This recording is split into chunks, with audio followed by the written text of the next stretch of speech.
நம்மை பகைக்கிற, நம்மேல் பொறாமைப்படுகிற அநேகம் பேர் அவர்களுடைய கையிலே ஆண்டவர் எப்போ விற்று போடுவார், எப்போ நம்முடைய கையில இவங்க வந்து விழுவாங்க அப்படின்னு நிறைய பேர் நம்மை குறித்து எதிர்பார்த்துட்டே இருக்கிறாங்க.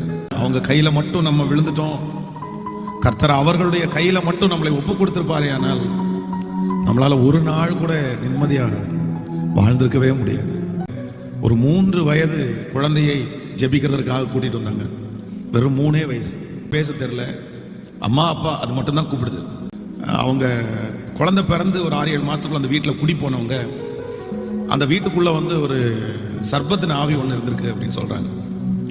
திடீர்னு அந்த குழந்தைக்குள்ள அந்த ஆவி புகுந்து இரவு நேரத்தில் கத்தி அழுறது, யாரோ ஒருத்தர் கிள்ளுனது மாதிரி அழுறது, கொடிய வேதனை. அதனால அவங்க அம்மா அப்பாவுக்கு அவ்வளோ மனசு கஷ்டம். அது இந்த வயசுலேயே, 3 வயசுலேயே பார்த்தீங்க அப்படின்னா சர்ப்பத்தை மாதிரி பண்ணுது.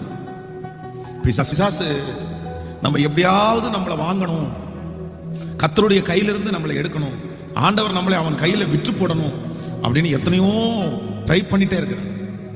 ஆனா நம்முடைய ஜெபமோ நம்முடைய பரிசுத்தமோ அல்ல.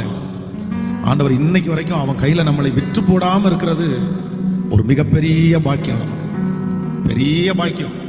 பிசாசனுடைய கையிலே விற்று போடப்பட்ட மனிதர்கள் எல்லாம் நம்ம பார்ப்போமே, ஆனால் ஐயோ அது ஒரு கொடுமையான வாழ்க்கை அது.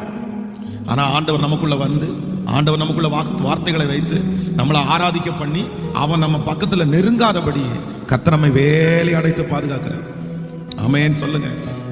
உலகத்தில் இருக்கிற எல்லா மனிதர்களும் ஒரு விசை நம்மளை விற்று போட்டாலும் கர்த்தர் மட்டும் நம்ம யார் கையில இதுவரைக்கும் கொடுக்கவே இல்லை. ஹல்லேலூயா.